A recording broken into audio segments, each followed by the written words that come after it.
Hi, this is another update on my 2006 Chevy Impala SS restoration project. Managed to acquire another important part, and I got some things to talk about why these vehicles rust so easily. Some things to show. Anyway,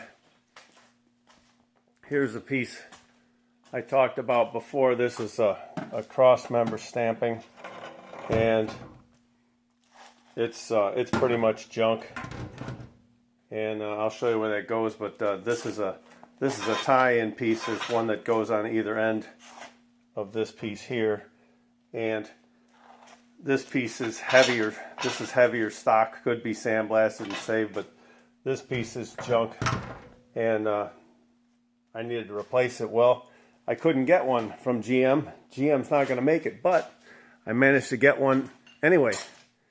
And here it is, and I've deconstructed it.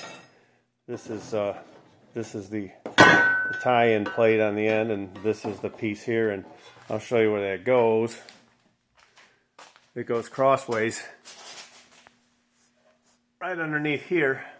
This is right above the rear axle line, and it ties in on either end to the rear subframe rails. So anyway, I got to clean up the floor. The floor needs a little cleaning up. And here's what I wanted to talk about. Here's why these vehicles rust out. Okay, what I've done here, this piece, by the way, like I was saying, this piece was hunted down. There was a dealership out in Nebraska that had it laying around in their inventory, and the local dealer that I do business with, they're a great bunch of guys, and they tracked it down for me. So now I have it. I have a new one, and you know, the only one in the country. Belongs to me now. So anyways, I took it apart here because we're going to deconstruct these parts and coat them in hidden areas and then spot weld them back together. And here's the reason why. If you see this here, this is all bare metal. And here's the mating part. These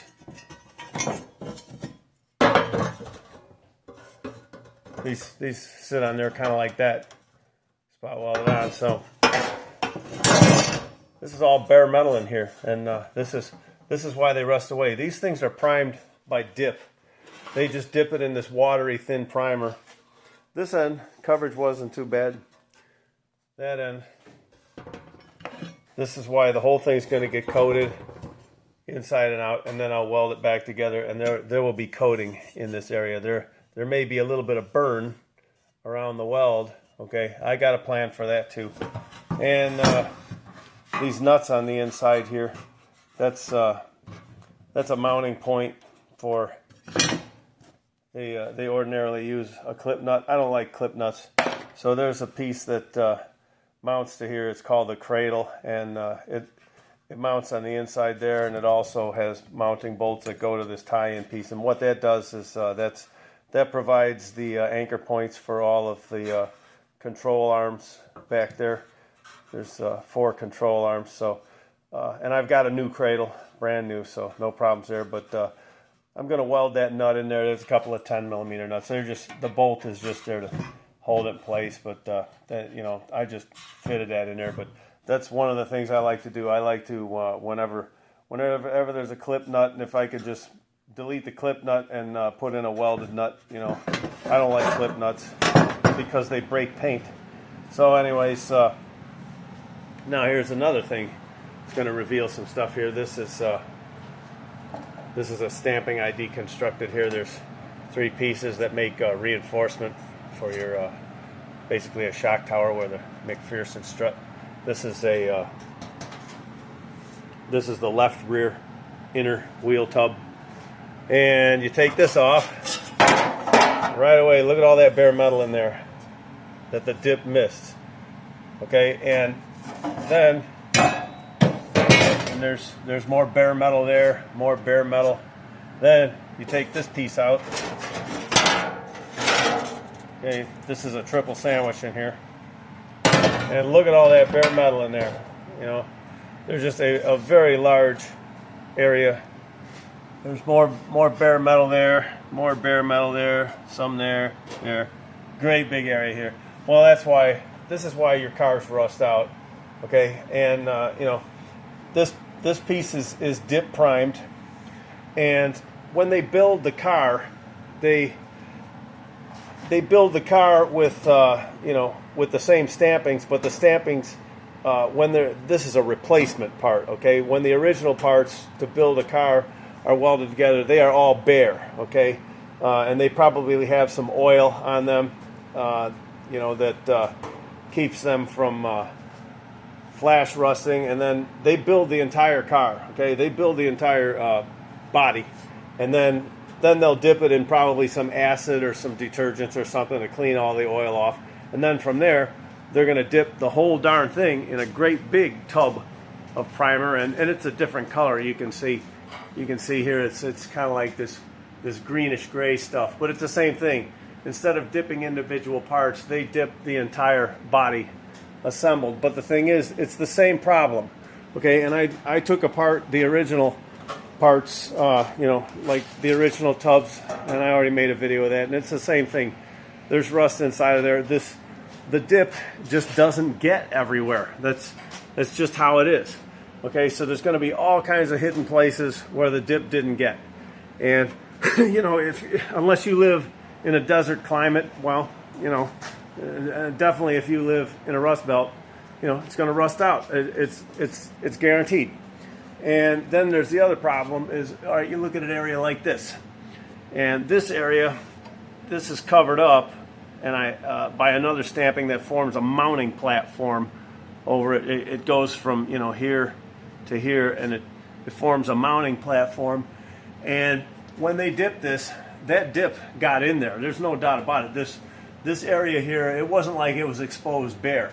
There's no doubt that the dip got in there. But what the problem is that dip primer is thin, and it just doesn't provide much protection. And the thing is, this area is not really exposed to continuous spray or anything like that. But what it is, it does have holes. Okay, you see some holes there. You see that round hole there, and there's another hole here. This is where the gas tank, the mounting strap anchors right there. And then so there is holes, and just the salty air gets in there. It doesn't get wet in there. It doesn't get hit with wheel spray or anything, and it just rusted out just because it's basically entombed. And that primer, it just isn't thick. And I mean, in areas like this right here where it's covered by the carpet, well, okay, even though you look over there, that all rusted from the inside. The rockers all rusted from the inside. But the point I'm making is this primer is it just doesn't provide very much protection at all. Even in the places where it does get coverage, it doesn't provide protection. And then by dip application, there's just a whole lot of places. I mean, dip is good. It's a good first start, okay? But this is a very, very thin coating. That's the point I'm making. This is very thin, and so anything can get through it in a few years. I mean, it'll last for the 5 years that the rust warranty lasts. Big deal, and guarantee 10 or 12 years it'll be rusting out from the inside out, and it'll be long past warranty by then. But it has to be thin because dip doesn't work unless it's watery thin. You can't dip prime something in thick primer because it'll basically have icicles hanging all over it. When you pull it out of the dip, it won't run off clean. It's got to be watery thin. So, anyways, here's what this is just my firm belief based on my own experience here with taking these cars apart and stuff, is that when you buy a new car, and if you don't want that thing to rust out, you don't live in a desert climate, you live in the rust belt or whatever, and you don't want that thing to rust out, basically you have to strip that car to the condition you see here, a bare body shell. Strip that car, and then you have to apply your own coatings inside and out. You're going to have to get special guns, and if they did that at the factory when this car was the body was first assembled, then they dipped it, and then after the dip dried, they went ahead and applied even more, a much more durable coatings that would have to be applied by hand, coatings that would have to be applied in hidden areas with special spray equipment and things like that. Well, they're not going to do that. That's that's way too much time and labor. They're going to dip this thing. The dip's going to dry, and then it's going to go straight to the paint, and they're going to paint the exterior. Okay, and the exterior paint is it's like many times more rugged. Okay, the exterior paint is many times more rugged than what they're giving you on the underbelly and everywhere. And the underbelly and inside the rockers and stuff like that, that's all the most vulnerable places. And they don't give you anything but that watery thin primer, which is not very rugged. So my belief is the only way that car is going to last is you get the car brand new. Most people think, well, I'll get it undercoated, I'll get it rust proof. Well, you're going to have to take that car apart, like what you see here. I mean, it's just going to have to be stripped, and you're going to have to go through it with all kinds of coatings, and you're just going to have to, if you want that car to last. Otherwise, you're going to get what you see here. I know this has been my experience, and now I'm fixing all that. I have coatings in mind here. There's some very good coatings I've already been using, and I've made some videos about this before. Let me see what we got here. It's got some stuff on top of it. Anyway, this stuff's excellent. Okay, you can apply it brush or spray, and this is similar to POR 15, but in my opinion, better. It's every bit as tough, but it's better. It's thicker, and this thing is going to get this stuff. All of this stuff is going to be coated inside and out before I spot weld this back together. And then what will happen is there'll be little burns around the spot weld. Well, I got a plan for that too. This is another product, and you can only get it in aerosol. But this stuff is made to go over rust. It's made to go inside. This is inside of frame rails, but you can put this anywhere. But the thing about this stuff is it's very runny, and you shoot it with this snorkel, and this is a special. I can't get it to focus here. Nope, you'll never see it. I'm sorry. Anyway, this snorkel's got 4 tiny little holes in it that spray. It makes a 4-way spray.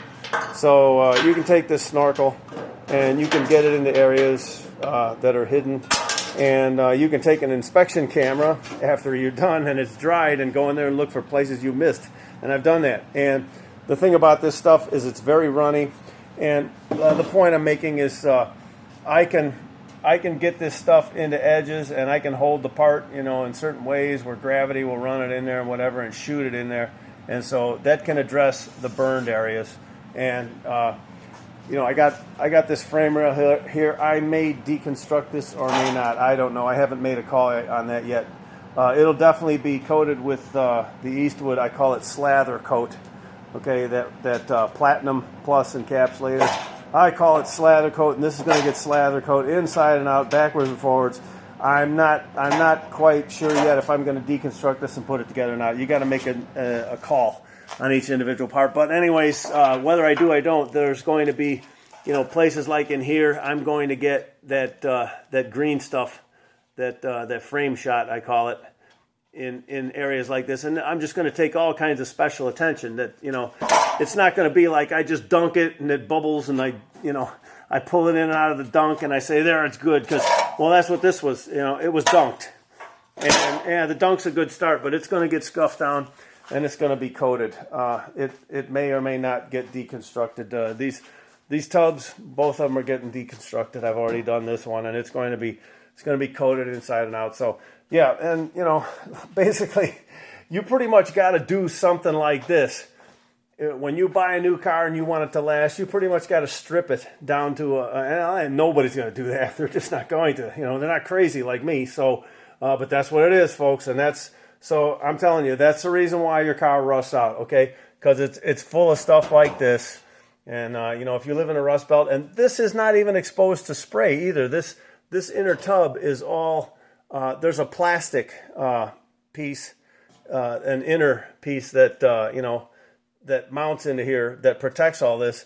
And, you know, but the rust is still going to get in there. Just, you know, the vapors and mist and the humidity carrying the salt and everything, and it'll get in there, okay? And it did on the old one. I took them apart, and it's all rusty in there. So, yeah, that's what you have to do. If you don't want it to rust, you got to do stuff like this. So that's what it's all getting. All my new parts are going to get specially coated and deconstructed, and the whole body, after I get it put back together, it's all going to get special coatings inside and out, all kinds of hidden areas, inspection cameras, you know, going in there to double check my work and hit any missed spots. And so there you go. Okay, so I guess that's enough for now.